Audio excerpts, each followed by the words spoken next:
Diana, bienvenue ici.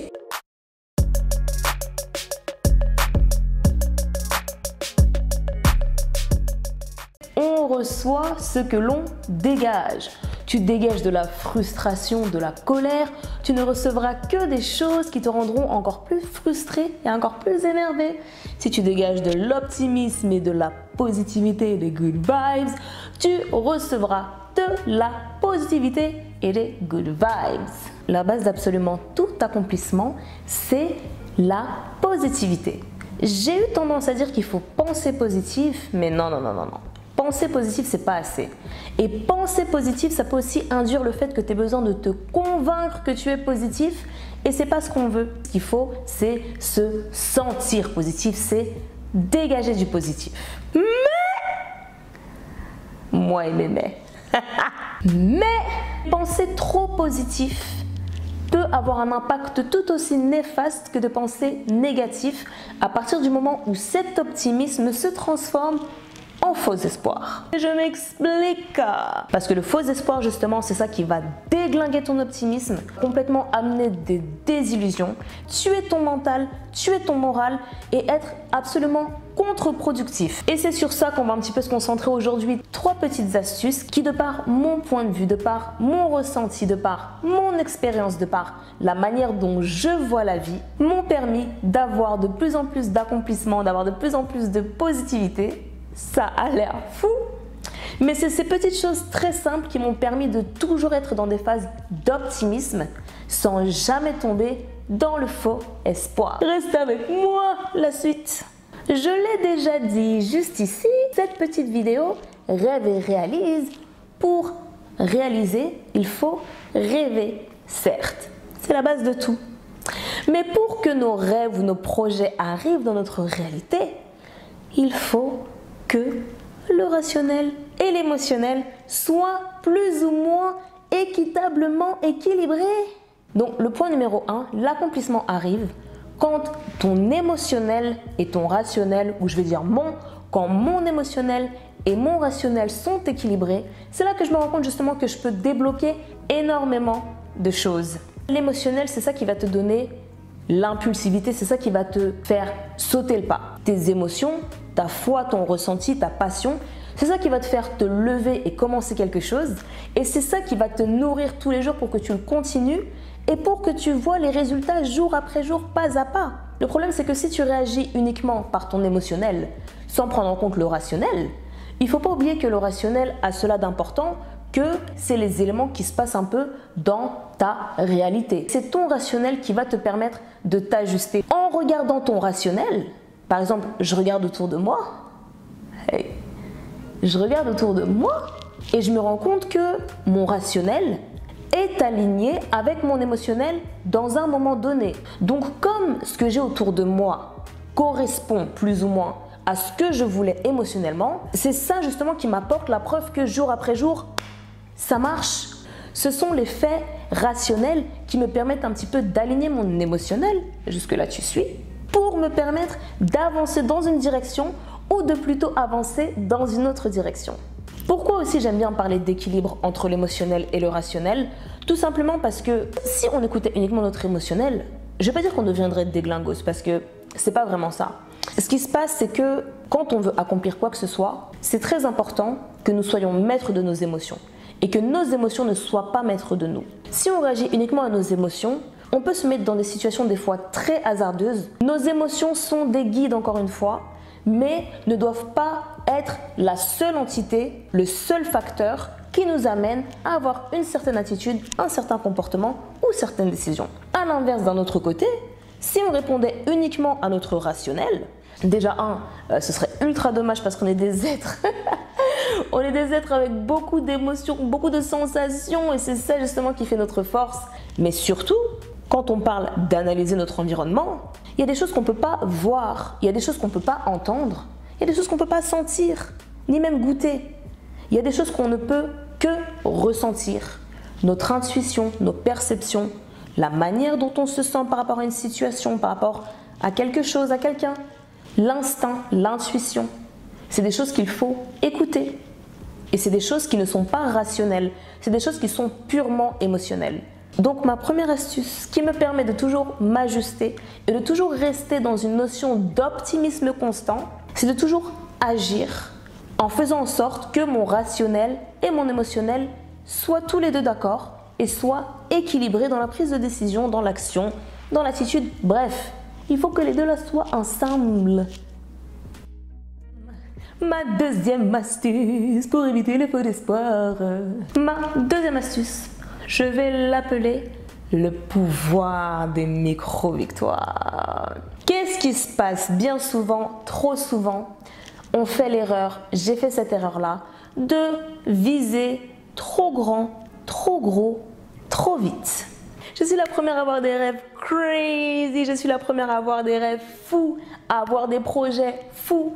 Et le plus crazy dans l'histoire, c'est que jour après jour, il y a toujours des choses qui m'en rapprochent. Bref, on fait l'erreur de penser trop gros, trop grand, trop juste, trop vite. Mais ce qu'il faut garder en tête toujours, c'est que le succès, ou le triomphe, ou la victoire, ou l'accomplissement, tu diras comme tu veux, ça n'arrive jamais, au grand jamais, du jour au lendemain. Tu penses trop gros, trop vite, tu te mets un délai, le délai arrive, tu n'as pas accompli ce que tu voulais accomplir. Comment tu te sens? Mal, hein? Tu es déçu de toi-même, des fois tu es dégoûté. Tu te sens incapable ou tu te sens minable ou je ne sais quoi. En tout cas, tu t'auto-fustiges alors qu'il n'y a absolument rien de mal. Tu n'as fait aucune erreur. Et c'est pas que tu n'as pas assez bossé, c'est pas que tu t'es pas assez impliqué. C'est que tu as complètement squeezé le rationnel, j'en parlais. Tu ne t'es absolument pas fixé des objectifs réalisables et réalistes. Ou en tout cas, tu ne t'es pas donné le temps de fixer ces objectifs réalisables ou réalistes. Donc tu t'es fustigé, tu t'es mis volontairement en situation de faux espoir. N'hésite pas à aller voir ma vidéo sur comment échouer si tu veux en savoir un peu plus. Dans chaque désaccomplissement, il y a quelque chose à en tirer, il y a une leçon à apprendre. Un changement radical, ça n'existe pas. C'est soit un changement de mentalité, un changement de perception qui t'amène à avoir un déclic, qui t'amène à entreprendre d'autres actions, soit, dans mon cas, c'est une multitude de micro-actions. C'est un rassemblement de micro-accomplissements, pas à pas, jour après jour, qui amène au final à un gros changement. Donc ma deuxième astuce pour être en optimisme constant et en toujours éviter les situations de faux espoirs, c'est tout simplement de valoriser et d'avoir la gratitude pour chaque micro-accomplissement. Ouais, la troisième. Ma troisième petite astuce. On a tendance à dire que les vrais champions sont en compétition avec eux-mêmes. J'ai dit avec, j'ai pas dit contre eux-mêmes, parce qu'on va dire qu'on est avec nous-mêmes, donc avec eux-mêmes. J'entends par là qu'on n'a pas tous les mêmes valeurs, on n'a pas tous les mêmes principes, on n'a pas tous les mêmes échelles de ce que sont les victoires, de ce qu'est le succès, de ce que sont les accomplissements. On n'a pas tous la même implication, on n'a pas tous la même motivation, on n'a pas tous la même énergie, mais dans son ensemble global, on n'a pas tous la même définition que ce qu'est être heureux et de ce qu'est une vie heureuse, épanouie et accomplie. Le meilleur moyen de te créer en situation de faux espoir, c'est de te comparer à autrui. C'est de prendre les standards d'autres personnes ou d'autres situations ou d'autres entités et essayer de les appliquer à ta propre existence. Tu essaies de te projeter sur les autres. Alors ce qu'il faut, c'est être inspiré, être motivé par ceux qui ont du succès, par ceux qui sont à un niveau auquel tu rêves d'être. C'est important, bien sûr que c'est important. Par contre, ce qui te met en situation de faux espoir, c'est envier, jalouser ou être frustré de l'optimisme des autres. Tu vas vouloir te poser des objectifs en te comparant à d'autres personnes, sans vraiment savoir le niveau d'implication des autres personnes, le niveau d'énergie, sans vraiment savoir le niveau de foi, le niveau de positivité d'autres personnes. C'est le meilleur moyen de te mettre en situation de faux espoir et de te frustrer encore plus, de te désillusionner encore plus. C'est pas bénéfique, c'est pas positif. La seule personne à qui tu dois prouver quoi que ce soit, c'est toi-même. La seule personne à laquelle tu dois te comparer, c'est toi-même. Toi-même hier, toi-même avant-hier, toi-même demain. Tu peux même le faire maintenant. J'aime bien faire des rétrospectives de moi-même tous les 6 mois. Je me dis aujourd'hui, et il y a 6 mois en arrière, et il y a 1 an en arrière, et il y a 18 mois en arrière, et il y a 2 ans en arrière, et il y a... Ce que je fais, c'est que je me dis, la personne que je suis aujourd'hui, et la personne que je deviens, et la personne que j'espère devenir, c'est ce qui se manifeste absolument tous les jours de mon existence actuelle.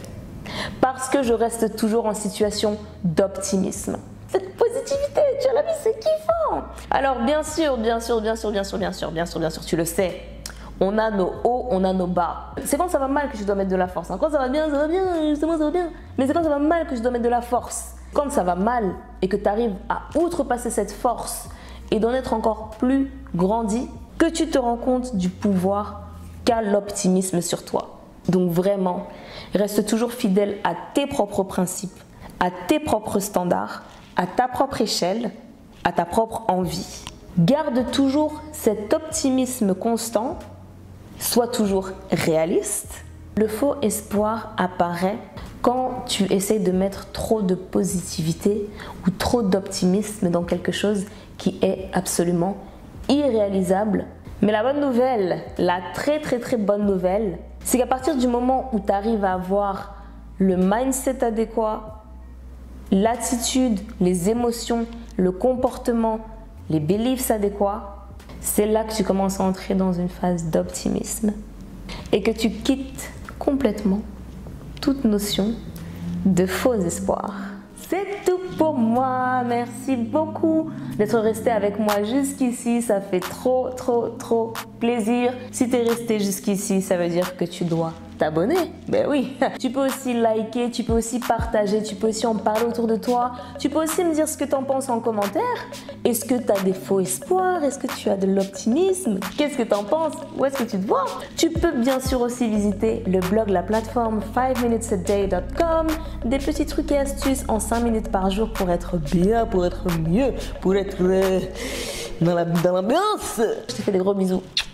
Tu prends soin de toi et on se revoit très prochainement. Bye!